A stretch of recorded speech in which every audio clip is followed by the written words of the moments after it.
Bonjour Colin Miel, Bonjour. merci beaucoup d'avoir accepté l'invitation de Viblio. Donc on le rappelle, Viblio c'est une société française et même lyonnaise de livres numériques. On vous reçoit aujourd'hui sur les quais du Polar, vous avez déjà reçu 2 récompenses. On vous connaît particulièrement pour votre série guyanaise dont le premier tome était sorti en 2012, Les Mecs de carton, mais aussi pour vos 2 romans que sont Seules les bêtes et Entre fauves. Du coup, je vais laisser Agnès prendre la suite. On a plusieurs questions à vous poser, à commencer par le fait qu'on a vu que vous ayez beaucoup voyagé en Guyane, en Guadeloupe et dans d'autres régions du monde. Et on aurait aimé savoir à quel point ces voyages avaient impacté votre écriture et influencé vos romans. Alors bonjour, je suis ravi d'être avec vous, merci pour votre invitation. J'ai beaucoup voyagé, je ne sais pas, citer la Guyane et la Guadeloupe, c'est des lieux où j'ai habité en fait, ce n'était pas des voyages à proprement parler. Je ne sais pas si les voyages m'ont beaucoup influencé. Ce que je pense par contre, c'est que je suis très attiré, très intéressé par les questions de territoire, c'est-à-dire vraiment les lieux, les territoires et particulièrement comment vivent les hommes dans ces territoires, comment les territoires façonnent les hommes, comment les hommes façonnent en retour les territoires dans lesquels ils vivent. Ça, c'est des choses qui sont très importantes pour moi. C'est vrai que j'aime beaucoup construire des histoires qui seront ancrées dans des lieux, ancrées dans des décors. Mais à vrai dire, je suis autant inspiré par un décor pyrénéen, comme j'ai pu le faire dans Entre fauves, que par la forêt amazonienne. Je pense que des lieux inspirants, on peut en trouver partout en France, comme au bout du monde, quoi. Donc c'est plus ça, c'est effectivement une inspiration qui vient probablement beaucoup des territoires.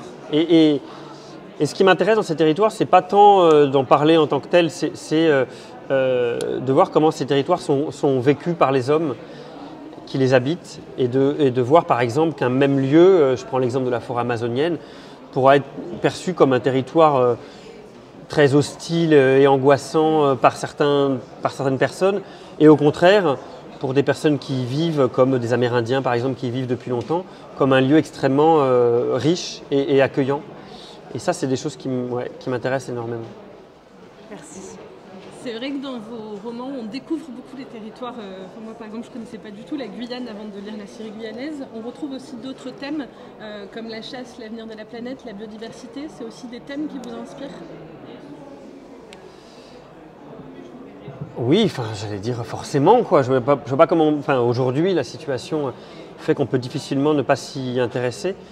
Moi, c'est vrai que j'ai baigné dans ces questions de protection de la nature et d'environnement, parce que, en fait, avant d'écrire, pendant 12 ans, j'ai travaillé dans les parcs nationaux, donc en Guyane et en Guadeloupe notamment. Et c'est des questions qui m'habitent depuis que je suis tout petit. Moi j'ai vraiment grandi, j'avais un accès à la nature qui était très limité. J'habitais dans une cité en banlieue parisienne, au 12e étage, j'avais que du béton autour de moi. Mais cette cité, elle avait cette particularité, c'est qu'il y avait un couple de faucons cresserelles qui nichaient dans les immeubles, quoi. C'est qu'il y a beaucoup de faucons cresserelles qui nichent en ville. Et donc moi, mon bol d'air, c'était ça, c'était ce couple de faucons cresserelles que je regardais depuis ma cité, depuis ma fenêtre, voler parmi les immeubles. Donc oui, ça c'est des choses qui m'habitent depuis toujours, et puis qui aujourd'hui, en plus, plus les années passent, plus ces sujets prennent une importance à la fois dans l'actualité et dans les débats, mais surtout dans la réalité, quoi. On le sait aujourd'hui, on ne peut plus ignorer la crise à laquelle on est en train de faire face. Donc ça m'habite, je pense, peut-être encore plus qu'avant.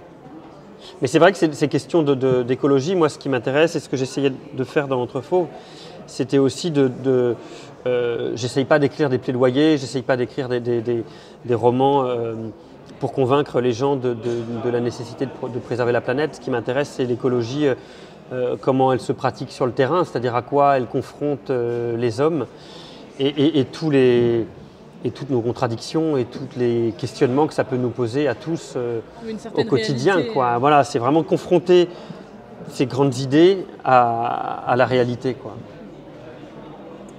On a vu que vous avez écrit 7 romans et bientôt 8. Comment vous faites pour vous renouveler et où est-ce que vous puisez cette inspiration ? La Pas question facile. piège. J'aimerais beaucoup pouvoir vous répondre. Je sais pas. Bon, effectivement, je commence à avoir publié plusieurs romans, mais certains ont été plus difficiles à écrire que d'autres. Certains ont même été très difficiles à écrire. Et donc la question de l'inspiration, de est-ce qu'elle vient, est-ce qu'elle vient pas, je pense qu'on se la pose tous, quoi. Il y a des moments où ça vient, des moments où ça vient pas, des moments où il faut forcer un petit peu les choses. Je pense qu'effectivement, la particularité de mes livres, une des particularités, c'est que c'est des livres qui sont très documentés. Je fais un travail de recherche important avant chaque livre. Je n'ai jamais considéré que c'était un gage de qualité. Ce n'est pas parce que c'est des romans documentés que c'est des bons romans. On peut faire des romans documentés très mauvais. Mais disons que moi, j'ai toujours ce travail préalable et une bonne partie de mon inspiration et de ce que je vais raconter dans mes livres vient de ce que j'ai lu au préalable et des personnes que j'ai rencontrées dans le cadre de mes recherches, quoi. J'essaye, avant chaque livre, dans la mesure du possible, de me rendre sur place, de rencontrer des personnes qui vont m'aider à construire mes personnages. Et il y a une bonne partie qui vient de là. Je me souviens quand j'écrivais Entre Fauves, moi je suis parti en Namibie pendant 2 semaines et demie. Et je voulais parler de ce rapport des hommes aux grands prédateurs, que je voulais vraiment essayer de comprendre ce que ça pouvait être que de vivre à proximité de grands fauves et de lions en particulier. Sortir de l'aspect un peu théorique et du roi lion en fait, quoi, pour aller vraiment sur place. Et je me souviendrai toujours, quoi, de ces entretiens et de ces éleveurs qui me racontaient les nuits qui passaient dans leur petite tente à côté de leur troupeau de chèvres avec espèce de peur au ventre de voir le troupeau attaqué par des lions et ces récits d'attaque de lions sur les troupeaux. Je pense que c'est des choses que j'aurais eu beaucoup de mal à raconter si je n'avais pas entendu ces témoignages qui restent quand même vraiment ancrés en moi. Donc voilà, il y a quand même toute une partie de l'inspiration qui vient de là, quoi, qui vient des rencontres, qui vient des recherches et qui vient de ce travail en amont. Merci. Du coup, ça nous fait une transition parfaite puisque votre 8e roman sort cet été, Darwin, si les sources sont exactes. Du coup, on retourne en Amazonie pour ce 8e roman. Vous nous en parlez un peu plus ? J'ai quand même le roman est terminé depuis peu, mais je pense encore beaucoup de mal à en parler. C'est toujours un peu comme ça. Je ne sais pas si c'est de la superstition ou si c'est peut-être parce que j'ai pas le recul suffisant pour bien en parler aujourd'hui, mais oui, c'est un roman qui emmène le lecteur en Amazonie, mais qui s'écarte quand même grandement de ma série guyanaise. Voilà, c'est pas la même écriture, c'est pas les mêmes personnages, c'est pas la même histoire. Mais pour faire très simple, moi généralement je le dis comme ça, c'est l'histoire d'un enfant qui ferait tout pour que sa mère accepte de l'aimer, en fait. Ah oui, effectivement, c'est du coup très différent de la série guyanaise. Mais c'est vrai que même dans la forêt amazonienne et le rapport en particulier de cet enfant à cette forêt est aussi très présent. Vous parlez que de la forêt ou est-ce qu'il y a un pays spécial, enfin une partie spéciale de la forêt amazonienne ? Non, pour faire très simple, c'est un roman qui se passe en Guyane, mais c'est un roman qui est, je pense par rapport au précédent, beaucoup moins ancré et beaucoup moins qui est plus libre dans son écriture que ne pouvait l'être ma série guyanaise, qui était des romans très, très documentés, très écrits et très inscrits dans le contexte social, politique et économique actuel de la Guyane. D'ailleurs, est-ce que vous pensez qu'un jour on retrouvera le capitaine Anato ? Je ne sais pas. C'est une réponse. Je ne sais pas. J'aimerais bien. Parfois j'ai très envie de le retrouver, parfois un peu moins. Je ne sais pas. On a vu que Seules les bêtes avait été adapté au cinéma. Est-ce que vous avez d'autres projets de ce type ? Est-ce que vous pouvez nous parler un peu plus de cette adaptation au cinéma ? Oui, alors, ce qu'il faut bien comprendre, c'est qu'une adaptation au cinéma d'un livre, généralement, ce n'est pas un projet de l'auteur, hein, c'est un projet d'un producteur ou d'un réalisateur. Donc, les choses se passent dans l'autre sens, quoi. Généralement, quand il y a une adaptation, c'est un réalisateur ou un producteur qui décide d'acquérir les droits pour l'adapter. Pour moi, l'adaptation de Seules les bêtes, ça a été une très grande expérience. Qui fait suite au prix Polar en série à Quai du Polar, qui m'a ouvert beaucoup de portes. Je pense avoir eu énormément de chance en fait, de tomber sur cette boîte de production qui s'appelle Haut et Court et sur ce réalisateur, Dominique Moll, qui je trouve a fait un travail fantastique. Enfin, moi j'aime énormément le film qu'il a tiré de mon livre, même si évidemment on a toujours des désaccords, des choses qu'on n'aurait pas vues de cette manière-là. Et on a eu beaucoup de discussions avec lui sur les choix qu'il a fait, parce que il faut bien comprendre que c'est une adaptation de mon livre, mais c'est son film. Mais ceci étant dit, je trouve que ça reste un très grand film, très réussi. Et je suis extrêmement content de la manière dont les choses se sont passées. Je suis conscient aussi que j'ai beaucoup de chance que ça ne se passe pas toujours aussi bien. Et actuellement, il y a un projet d'adaptation en cours Entre Fauves, mais qui est encore, on est sur l'écriture du scénario, donc on est vraiment très en amont. Et en matière d'adaptation audiovisuelle, pour ma série guyanaise, il y a eu 3 projets d'adaptation qui sont tous tombés à l'eau. Donc j'ai appris à rester prudent et à ne pas m'emporter sur ce genre de projet. Mais je serais ravi que ça se fasse, évidemment. Qu'est-ce qui fait que ça n'a pas abouti? C'est compliqué parce que, en fait, évidemment, moi, le milieu du cinéma, de l'audiovisuel, de la série, c'est un milieu qui n'est pas du tout le mien, qui m'est très étranger. Avec Seuls les bêtes, j'ai appris à percevoir un petit peu de quoi il retournait. Et c'est sûr que, disons que lorsqu'on commence un roman, si on ne le termine pas, en fait, c'est parce qu'on n'a pas fait le boulot, quoi, tout simplement. C'est parce qu'on n'a pas réussi. Et ça ne tient un petit peu qu'à l'auteur, entre guillemets. Même s'il y a des discussions avec l'éditeur, mais en gros, on est quand même tout seul face à son projet. L'audiovisuel, c'est beaucoup plus compliqué. Hein. C'est beaucoup de personnes en jeu, c'est beaucoup d'argent en jeu. Et c'est beaucoup d'obstacles à franchir, des obstacles financiers, des obstacles d'opportunités, des obstacles de montage, de production, qui, je vous avoue, m'échappent assez largement. Et donc, encore plus à nous qu'à vous. Voilà, et donc, voilà. Donc, je sais à peu près, mais à vrai dire, pas tant que ça. C'est peut-être que partie remise, hein. Peut-être qu'il faudra une 4e fois pour que ça. Peut-être, je serais ravi. Ouais. Et du coup, côté lecture, vous lisez beaucoup de polars, pas beaucoup de polars. Vous avez d'autres styles de prédilection? Un dernier coup de cœur à nous partager? Alors, j'ai pas de. Moi, je lis ce que j'ai envie de lire, quoi. Il y a des périodes où j'ai envie de lire beaucoup de polars, des périodes où j'ai envie de lire autre chose. C'est très variable, mais je suis pas du tout spécifique. Moi, j'ai jamais considéré que j'avais un panthéon, c'est-à-dire j'ai pas d'auteur de référence, c'est-à-dire que tous les ans, je lis des livres qui vont m'influencer sur mon écriture de demain, quoi. Tous les ans, j'ai des coups de cœur. Et les livres qui m'ont influencé pour Entre Fauves ne sont pas du tout les mêmes que ceux qui m'ont influencé pour écrire la série guyanaise ou pour écrire Seuls les bêtes. Ça change à chaque fois. Mon dernier grand coup de cœur, il y en a eu plusieurs, mais un qui m'a marqué quand même dans les derniers mois, c'est le dernier roman de David Vann qui s'appelle Komodo. Ce mec est complètement dingue quand même, quoi. Et je trouve que c'est quand même un très grand auteur, quoi. Il est complètement cinglé, mais c'est assez incroyable, je trouve, ce qu'il arrive à faire avec son écriture, vraiment. On a suivi un peu vos aventures et on a vu que vous étiez souvent, toutes les années, au Quai du Polar. Est-ce que pour vous c'est un rendez-vous incontournable? Est-ce que vous avez apprécié Lyon? Est-ce que vous avez un lieu favori à Lyon à nous partager? Je vais avoir du mal, je suis un peu mal à l'aise parce qu'en fait je suis à moitié lyonnais, mon père est lyonnais et mon père habite tout près là, sur le quai en face.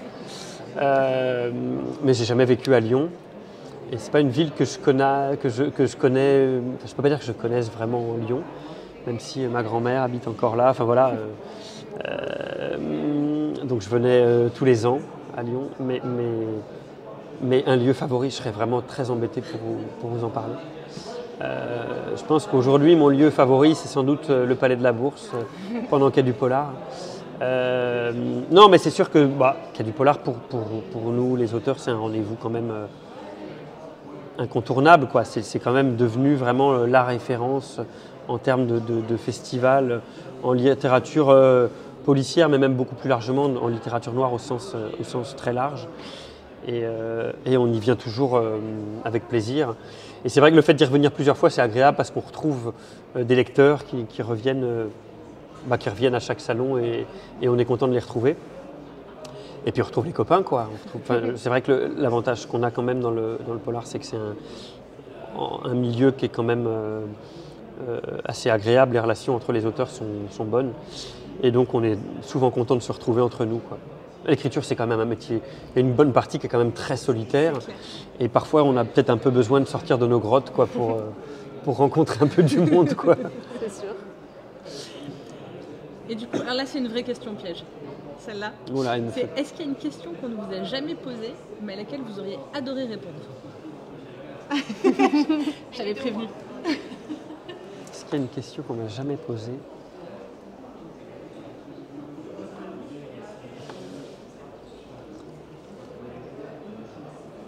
Non.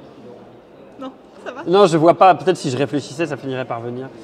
Mais comme ça, il n'y a rien qui me vient. C'est une très bonne question. C'est pas ce que je suis pas en train de dire le contraire. Mais ça me vient pas. Ça me vient pas comme ça. Peut-être que j'y réfléchis. Peut-être après, à la fin. Bah, peut-être après. Ça me permet d'introduire notre format court de petites questions. Il faut que vous répondiez. On va vous proposer thé ou café. Il faut que vous choisissiez entre les deux. Ah, c'est déjà pas mal. Ok. Lion ou ours? Lion ou ours? Lion. Lion parce que dans mes recherches sur les lions et les ours pour Entre Fauves, j'ai eu la chance d'approcher les lions de très près. Puisque ça mériterait je pourrais vous raconter ça assez longtemps. J'ai eu la chance de participer à une opération de déplacement d'une lionne et j'ai passé 7 heures de nuit dans un 4x4 avec une lionne allongée et endormie sur le siège arrière de mon 4x4 de location à surveiller sa respiration et ça reste un moment que j'oublierai jamais. Alors que les ours, je ne les ai pas vus.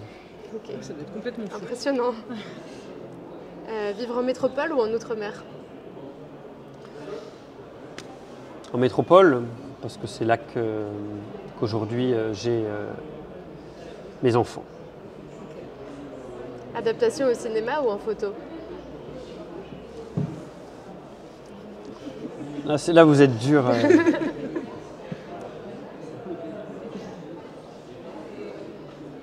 Au cinéma.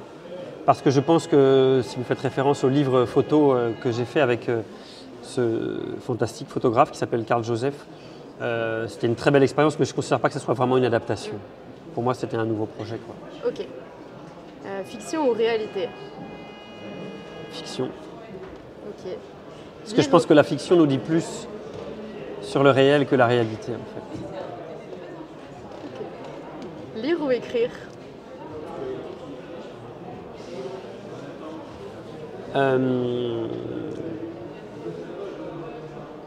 Écrire,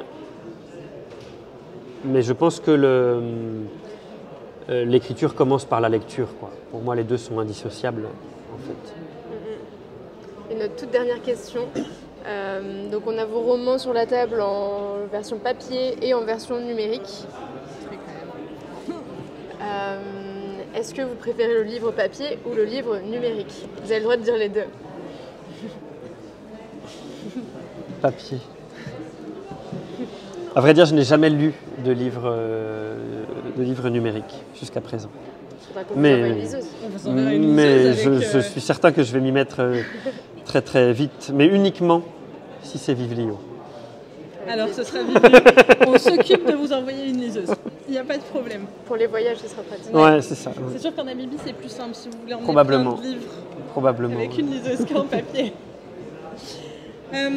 Cette interview se termine. Je voulais vraiment vous remercier parce que, comme je vous le disais à titre personnel, je suis une grande fan de votre travail. Merci beaucoup. Que j'ai découvert parce que ma meilleure amie vous a vu pour la première fois ici. D'accord. Et du coup, m'a dit il faut absolument que tu commences à lire Les hamacs de carton. Donc voilà, je conseille à tous les lecteurs Vivelio de lire Colonial parce que vraiment, vous allez découvrir la Guyane, vous allez découvrir plein de choses merveilleuses.